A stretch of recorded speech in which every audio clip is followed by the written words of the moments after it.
Broers en susters, gemeente, ons verwag almal sekere gebeure in ons lewe. Eers skoolopleiding, dan in werk iewers in die toekoms, die getroude lewe volg, dan kinders wat kom en wanneer ons oud is eendag aftrede. En dis omtrent dit. Verder as dit wil ons nie eintlik dink nie, maar want dan kom die moeilike jare waarna niemand uitsien nie. Maar dan is daar 'n ander gebeurtenis in ons Christelike lewe wat ons min aandink. Dis eintlik die belangrikste gebeurtenis in ons lewe, in almal se lewe. En dit is so belangrik om daarby uit te kom van tyd tot tyd. Ek praat van die hemel, ons ewige tuiste. Wat vertel die Bybel vir ons oor die hemel? Wat kan ek weet oor my hemelse bestemming? Vanoggend gaan ons begin met hierdie soektog, want daar is te veel wat die Bybel vir ons vertel oor die hemel, wat ons in een boodskap aan u kan oorgee. Ons begin dan ons soektog by wat die Bybel ons leer oor ons hemelse tuiste. Eerstens gaan ons staan by die Romeine boek, vir baie Christene, ek self ingesluit, seker die belangrikste Bybelboek wat daar is. Romeine 10, verse 9 en 10. Want as jy met jou mond bely dat Jesus die Here is, en jy glo met jou hart dat God hom uit die dood opgewek het, sal jy verlos word. Want met die hart glo ons en word so regverdig verklaar, en met die mond bely ons en word ons so verlos. Hierdie vers bring ons uit by 'n basiese werking, basiese vereiste vir ons hemelse bestemming. Daar moet in hierdie vers 2 aksies wees, 2 dade optrede, eers 'n uiterlike en dan 'n innerlike. As jy met jou mond bely en jy glo met jou hart, 2 aksies, 2 getuienisse van myself, dinge wat gebeur. Eers die innerlike, daar is 'n sequence, 'n volgorde hier, wat nie omgedraai kan word nie. Eers begin dit innerlik. Ek glo, jy glo met jou hart dat God vir Jesus uit die dood opgewek het. Omdat ons dan glo, wanneer glo ek glo dit gaan môre reën. Ek gaan dit net sê as ek baie seker is dit gaan reën. Ons glo wanneer ons oortuig is van iets. Daarom is dit 'n woord wat 'n mens min gebruik. Want dis min dat ek so seker is van iets, dat ek nie na die tyd gaan sê, ek het verkeerd geglo nie. Wanneer dit kom dan as 'n Christen, in terme van die Bybel, Christen wees, is glo my absolute oortuiging, dat alles in die Bybel waar is en reg is. Baie sterk aksie om te sê, ek glo. Baie keer is ons lewe juis die episode wat my uitbring by geloof. Ek begin met 'n sekere mate van geloof. Pa en ma was Christene, hulle het geglo. Ek leer as kind by hulle, wat glo hulle, hoekom glo hulle, maar dit sit eintlik net hierbo in my gedagtes, in my herinnering later. Dan moet ek in my eie lewe nog uitkom by geloof. Ek moes my pa se God het ek baie van gehoor, want hy was 'n predikant, maar na matriek moes ek by my eie God uitkom. Ek moes hom vir myself ontdek. Ek moes hom self leer ken. Ek het baie van hom geweet, maar dit was net hierbo.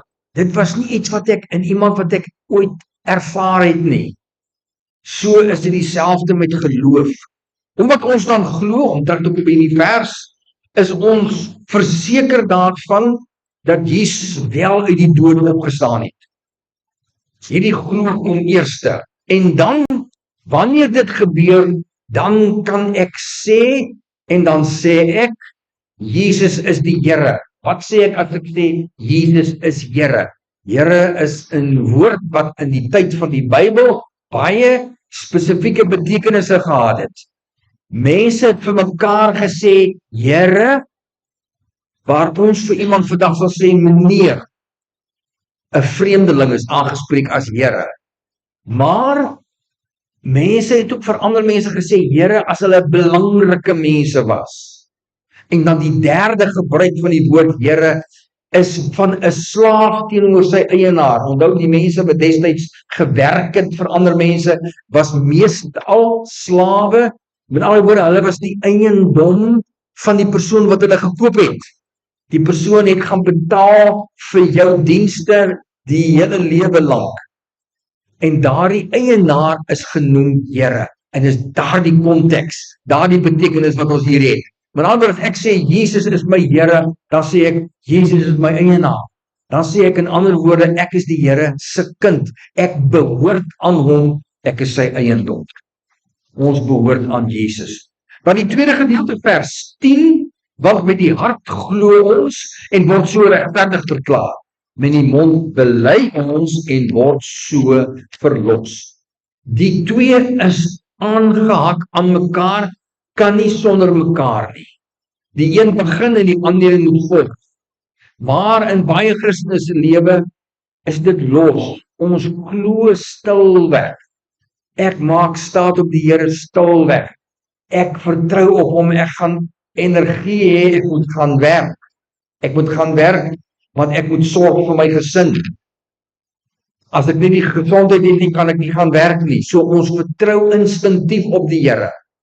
Die vertroue op die Here moet uitkom, en gewoonlik in ons lewe as Christene, vind dit plaas deur 'n hele aantal jare se glo. Hele klomp jare se glo. Ek kom in my lewe uit by 'n omstandighede, 'n gebeurtenis, wat ek skielik net magteloos is. En dis die beste plek om by uit te kom. Dis die slegste plek om te ervaar, verseker. Ons werk baie hard as mense in ons lewe om beheer te hê. Beheer. Werk baie hard daar. Ek wil nog iets byvoeg, maar ek sal dit liewer nie sê. En dan kom ek by 'n plek waar ek skielik nie beheer het nie. Soos met 'n gesondheidskrisis. Oepsie.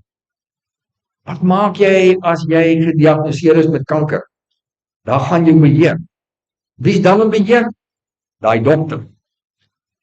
Behandeling is in beheer. Dan vestig jy al jou hoop op wat sê die dokter? Wat kan jy vir my doen? Operasie, behandeling. Dan is dit in beheer. Ons kom by situasies in ons lewe wat ons beheer nie by uitkom nie. En dis 'n goeie plek as 'n Christen, my broer en suster. Dit is 'n goeie plek. Ons moeilike plekke is meestal goeie plekke, want die Here, hy kry nie reg om in ons lewe te werk as ons nie uitbring by 'n moeilike plek nie.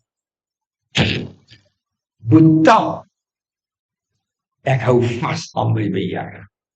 Verbeter klou ons aan beheer. Verbeter hou ek vas aan wat ek wil besluit en wat ek wil doen. En die Here wil dinge in my lewe vir my mee help. Dis altyd 'n moeilike plek, is altyd die Here se handtekening. Ek moet dit gaan uitvind, waarvoor het die Here nou in my lewe geteken? Hy het geteken met dit wat nou gaan volg. Wat wil die Here in my lewe doen? En hy werk in mense se lewens. My broers, hy het my na 'n ander land toe gevat, waar ek magteloos was en al my beheer daarmee Here is, en toe het hy lekker begin werk. Ek het geen beheer gehad. Toe kon hy vir my leer. Toe kon hy vir my wys wat's vertroue. Toe kon hy vir my wys, kan jy sien wat ek kan doen? Kan jy reg sien wat ek kan doen? Kan jy nou glo? Kan jy nou op my vertrou? Want ek het nou dit gedoen. Jy het nie gedink ek gaan dit doen nie. Ek het baie verhale.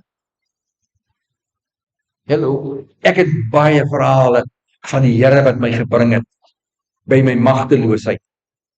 Kom terug na 15 jaar in Amerika. Ek versorg my pa, hy het Joost van der Westhuizen se siekte gehad. Ek wil nie so doodgaan nie. Jy raak verlam, jy kan daar nie meer loop nie, jy kan daar nie meer sit nie, jy kan niks doen. Op die ou end kon hy nie eens asemhaal nie. 'n Masjien moes hom help asemhaal. Ek kom terug en kry die bloed en sê die Here, gaan studeer teologie. Ek onthou presies waar ek in die huis was toe daai stem na my toe gekom het. Ek het 4 voet vasgesteek, onmiddellik gesê, daar's nie geld nie. Ek was 'n jaar tuis, waar is my inkomste, waar gaan die geld vandaan? Ek het 3/4 miljoen nodig gehad, suster, 7 jaar van dit. Hy het niks gesê nie. Hy sê niks nie. Hy sê niks nie, hy doen net. En toe kwam 'n tyd, ek moet gaan aansoek gedoen. Jy moet gaan registreer, plaas dit begin oor 2 weke. Brackenfell gebly, ek aan hy Stellenbosch toe. Die Here sê vir my, gaan na die fakulteit toe en vra vir die geld. Ek skud my kop, ek sê, die universiteit en die fakulteit betaal nie vir eerstejaars studente nie voor jy registreer nie. Dit word eenvoudig nie gedoen nie. Ek kom by hulle aan, nou gaan ek, want ek onthou wat in Amerika gebeur het. Hy het dit met my daar gedoen. Die een onmoontlikheid na die ander in my pad gebring en dit net weggevat. Ek aan die fakulteit, ek sê, goeiemôre, so en so, ek gaan registreer vir eerstejaars studente, ek wil dit oor op nie lenings of so hê. En die vrou kyk na my en sê, meneer, ons gee gewoonlik nie lenings vir studente wat nou eens registreer nie, maar in jou geval sal ons dit doen. Nou het ek geld, 5.000, 6.000, genoeg om te registreer. As jy registreer, kan jy die hele jaar klas loop. Maar dan kom die klasgelde, en wat van jou blyplek en wat van kos. Ek het nie plek vir 'n blyplek nie. Here sê, ek gaan ry terug huis toe, 2, 3, 4 dae later, gaan kry vir jou 'n plek. Ek ry Stellenbosch toe, die Here sê, gaan Neelsy toe, dis die studentesentrum. Ek sê, o ja, as jy so inkom, daar's 'n bord. Gaan so toe? Nee, daar's niks nie. Kan die studentekoerant, daar's 1 of 2 plekke, gaan kyk, ek het nie geld nie. Die Here sê vir my, gaan onderaf in die gat. Neelsy het so grondverdieping, basementverdieping, dan is dit so ronde opening bo, waar jy al die vloere rondom stap in die middel is dit oop. So, toe gaan ek daar onder en daar sien ek, dis 'n kantoor, stap nader, die studenteraadkantoor. Gaan in daar, soos die dame, julle het nie miskien 'n lys van akkommodasie. Ja, meneer, hierso, gee my so leer. Ek het nie 2 bladsye geblaai nie. Professor so en so, oud sosiologie professor, hy verhuur sy bediende kamer. En dis die eerste plek wat ek gesien adverteer wat ek kan bekostig. En daar het ek gebly vir my 7 jaar. Daar was net genoeg plek vir my bed en so 'n stukkie, dan as ek teen die muur. Toe raak my geld weer op. 'n Oom was so vriendelik in Brackenfell, hy was my pa se vorige gemeente, was ook daar. Hy gee vir my R1000, dit raak op. Ek is besig om klas te loop, kos het opgeraak, ek gaan die dag klas toe, daar's niks nie, ek het nie geld nie, en ek het nie kos nie. Maar toe ek al 15 jaar deur sulke goed. Dit het my nie geplan nie. Ek gaan klas toe, ek het vir niemand gesê nie. Ek kom daar aan, toe is ons 3 oud manne. Hulle het ons die 3 musketiers genoem. En een van hulle was 'n wonderlike broer in die Here, 'n Indiër. En hy het toe werk gekry by die nagskuiling, en dis hoe hy homself deur die betaal vir sy studies. En hulle kry gedurig kos, dan gaan hulle uit, dan kry hulle by al die kafees en Woolworths en so, dan kry hulle kos wat se daai BB datum, noem net voorval het. Ek kom uit klaar van, hier geef my 3 brood. Man, ons het te veel brood, ek dog maar bring maar vir jou brood. Toe ek ontbyt en middagete en aandete brood geëet tot dit op is. Die dag toe dit op is, toe ek by die volgende ete aankom. Biep op my foon. Daar's geld in jou bankrekening. Iemand het van daai oomblik af elke maand geld in my bankrekening gesit wat gedek het my koste van kos en logies. En toe die Here my geseën tweede jaar, elke semester het ek Mariete besig gekry tot ons daar deur is. En die einde van dit alles, my broers en susters, 3/4 miljoen. En ek het begin met niks. En dit by sulke episodes in ons lewe wat ons uitkom by vertroue. Wat ons kan glo. Ons moet innerlik absoluut oortuig wees van Jesus se opstanding uit die dode. Daarom alleen het die Here en verklaar die Here ons as regverdig. Wanneer ek glo in Jesus se opstanding, dan glo ook ek outomaties glo ek dan ook dat Jesus vir my sonde betaal het. Ons kan die twee nie van mekaar skei nie. En dan hou ek aan met glo. Veral wanneer die Here my deur die seisoene van die lewe sit en ek telkens net kan sien sy almag, sy liefde, hoe hy probleme oplos, hoe hy magteloosheid van my oorneem en dit antwoord met magtige dade van verlossing. Wanneer ek by die mond dan sê, dan die belydenis, en daarmee moet ek aanhou. Ek verklaar, ek glo in die Here, ek vertrou in hom. Dit is my kaartjie hemel toe. Dit maak die deure van die hemel as ware oop. Ek haas my. Ons is by 1 Johannes 5 vers 13. Dit het ek aan julle geskryf, sodat julle kan weet dat julle die ewige lewe het. Julle wat in die naam van die Seun van God glo. Waar ons in Romeine 10 die woord verlos gekry het, wat vir ons aandui indirek dat die hemel is vir ons daar, is ons hier baie duidelik direk die ewige lewe kom ons hier tegemoet. Ons weet, dis die tweede aspek van die hemel wat ons moet weet, my broers en susters, ek weet ek gaan hemel toe. Dis nie iets wat ek wonder of twyfel oor nie. Ek weet omdat ek sien my vertroue in die Here en ek sê vir mense dat ek vertrou in die Here. Ek weet ek gaan hemel toe. 'n Belangrike woord hier is julle. Wie is die julle? Die julle aan wie Johannes skryf, broer en suster, julle wat in die naam van die Seun van God glo, kom ons agter, hy skryf aan mense wat reeds Christene was. Hulle het reeds die getuienis gehad van hulle geloof, hulle vertroue in Jesus. Hulle glo in die naam van die Seun van God. Hoekom nie in die Seun van God nie? Of kom ons verander of vervang Seun van God met Jesus, want dit is tog Jesus? Hoekom dan julle glo in die naam van Jesus, die naam van die Seun van God? Wat is dit met die naam wat hier tevoorskyn kom? Hoekom nie net ons glo in die Seun van God? Omrede die woord Jesus 'n baie spesifieke en baie belangrike betekenis gehad het vir daardie mense, broers en susters. Name het vir hulle betekenis gehad. Die naam Jesus het beteken verlosser. Verlosser. Dis hoekom pertinent aan Sagarias gesê is dat en Maria gesê het, jy moet hom Jesus noem, verlosser, want hy sal sy volk van hulle sondes verlos. So ons glo in die verlosser, Jesus, die verlosser, Seun van God.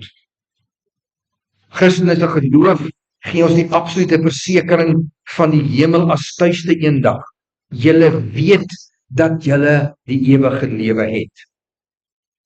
Dan is ons by Johannes 3 vers 16, die welbekende en geliefde Bybelvers, want so lief het God die wêreld gehad, dat hy sy enige gebore Seun gegee het, sodat elkeen wat in hom glo nie verlore mag gaan nie, maar die ewige lewe kan hê. Hier ons weer eens die goue tema wat ons in al hierdie verse kry, keer op keer, glo, geloof, glo, geloof, glo. Elkeen wat in hom glo, die versekering kom uit glo, vertroue sentraal. Hoekom gaan ek hemel toe eendag? Omdat ek glo. Toe my pa predikant was, dat hy vreeslik gesukkel met lidmate. Algemeen onder ons mense het pos gevat, hoe weet ek nie, dat ek gaan hemel toe as ek net 'n goeie mens is. Dit het mense gedryf om kerkraadslede te word. Dit het mense gedryf om kerk toe te gaan. Dit het mense gedryf om op al die komitees en liggame van die gemeente te dien. Alles wat hulle gedoen het is, ek moet hard werk. Ek moet 'n goeie mens wees. As ek al hierdie dinge doen, gaan ek hemel toe. Dat ek nou vir jou mooi sê, my broer en suster, as jy nie geloof in die Here het nie, gaan jy nie by die hemel uitkom nie. Uit die aard van die saak, omdat ek glo in wat die Bybel sê, omdat ek glo in die Here, kan ek mos nie die Bybel, die res van die Bybel wat vir my sê, nou moet jy ook 'n goeie mens wees. Ek kan dit mos nie een kant toe skuif. Dis hand aan hand. Maar ons moet nie die kar voor die perde inspann nie. Dan is ons deur mekaar. Eerste vertroue in die Here, geloof, vertroue, en omdat ek in die eerste plek glo, nou lewe ek die lewe van 'n goeie mens, want dis wat die Here van my verwag.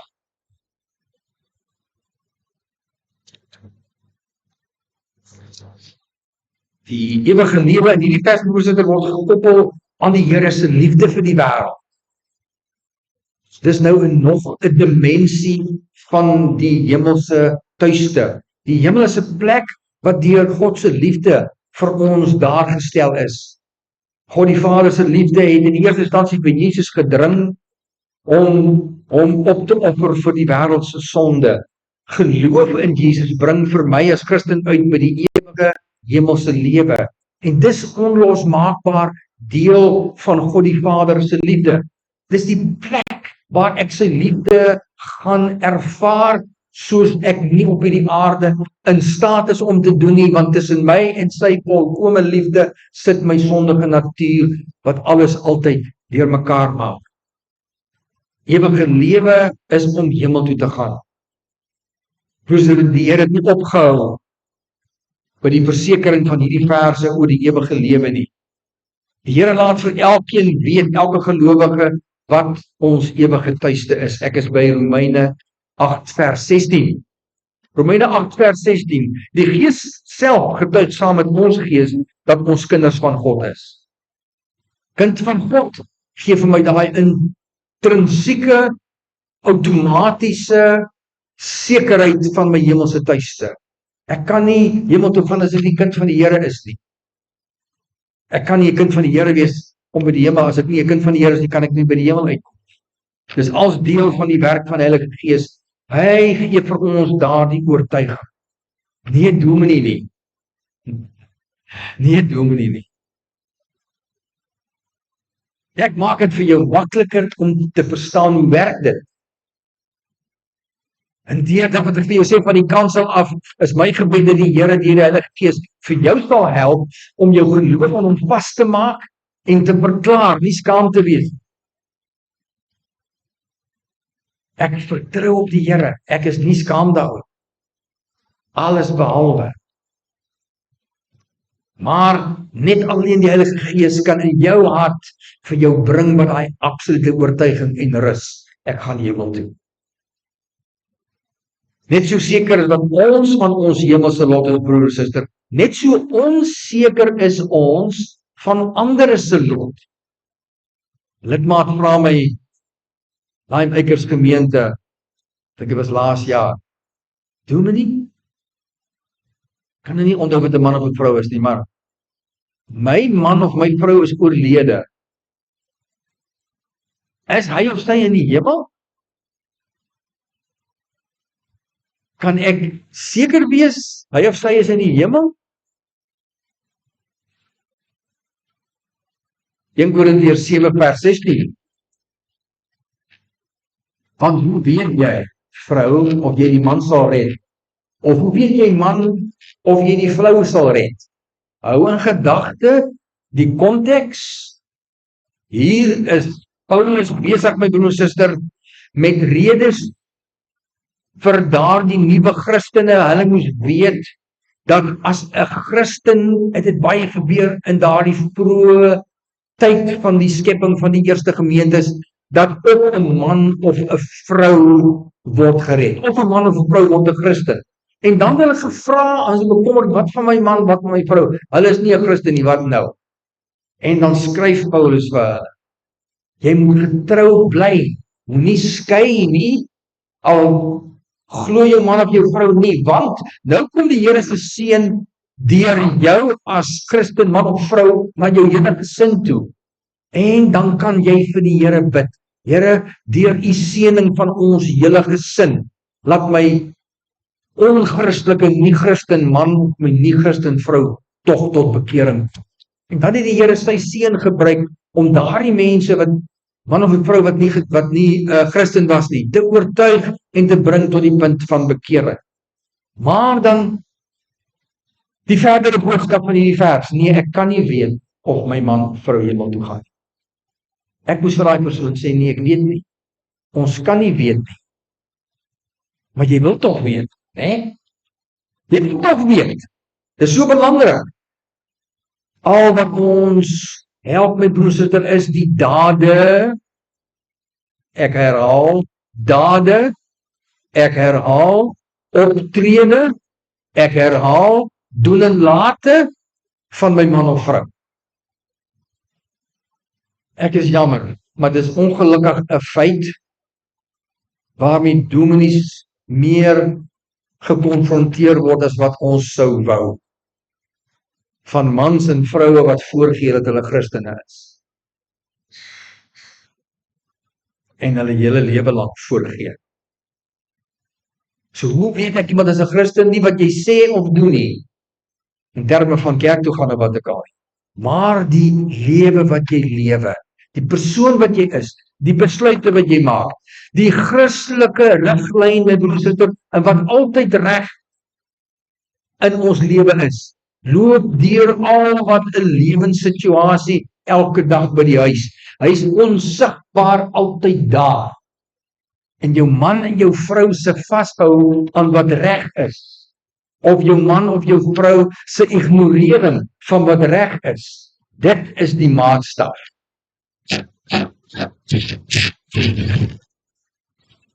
Gaan werke. Ek was getroud met 'n prayer one.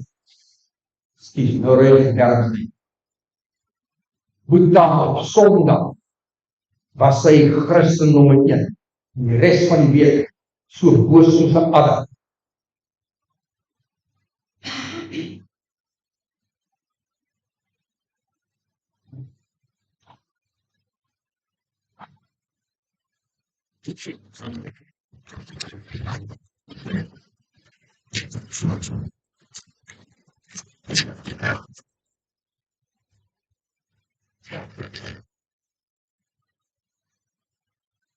Miskien is dit een van die 2 hardste gebede wat 'n man en 'n vrou in jou lewe sal bid. Nommer 1 vir jou kinders en nommer 2 vir jou man of vrou. Veral as jy weet diep binne-in. Ek is nie seker. Ek is nie seker. En as jy daar sit vanoggend en jy luister na my of hier in die kerkgebou of via YouTube. As jy in daai bootjie is, asseblief jy moet bid. Hou nooit op om te bid vir daai ene met wie jy elke dag jou lewe deel, wat jy vir jouself sê, ek is net nie seker. Net so wonderlik as 'n hemel 'n plek is, net so absoluut afgryslik en ondenkbaar die hel is. En daar's nie 'n tussentoe. Daar's nie 'n kans na die lewe nie. As dit als verby.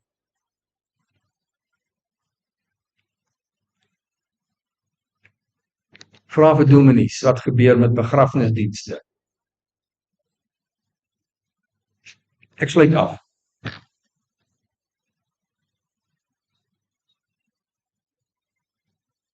Die Bybel is 'n wonderlike getuienis vir ons, my broers en susters, van onsekerheid van die hemel. Die Here roep vir ons elke dag om op hom te vertrou. Nie stilweg te vertrou nie, hardop te vertrou. Wanneer as ek sê ek vertrou, Wanneer ek sê, dankie Here in my gebed, saam met my man en vrou, dankie Here dat ek hier is, dankie Here dat ek gesondheid het om te kan werk, dankie Here dat ek 'n werk het. Here, wees asseblief vir die mense aan Lime Acres, wat op hierdie stadium nie eintlik 'n werk het nie, wat die onbekende instaan. Dankie dat ek op U kan vertrou vir alles, vir môre, vir vandag, vir 'n toekoms, vir 'n aftrede, vir alles wat nog wag in my lewe. Maak dit vas met broer en suster. En bid dat die Heilige Gees vir jou sal verseker maak. As jy onrustig is, as jy onrustig bly, maak werk daarvan. As jy onrustig bly, is dit heel moontlik die werk van die Here. Maak werk daarvan. Al wat dit van jou vra, al wat die Here van jou vra is 'n 5 sekonde gebed. Here, kom in my lewe in en laat ek tog hemel toe gaan. Amen. Hemelse Vader, Here, dankie dat ons uit die woord vas en seker is oor ons ewige tuiste, waar ons altyd in absolute glorie en geluk sal bly. Ons werk daarvoor, Here, ons lewe daarvoor, ons offer op daarvoor.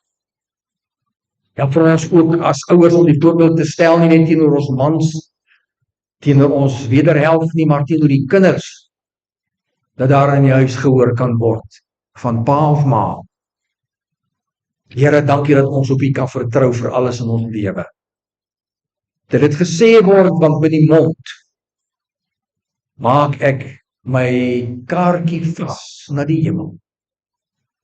En met die mond help ek vir my kinders, wanneer ek nie meer hier is om dieselfde pad te loop en vir hulle kinders te leer. Ons is hier en ons vertrou op môre, omdat ons op die Here vertrou. Punt. In Jesus se naam. Amen.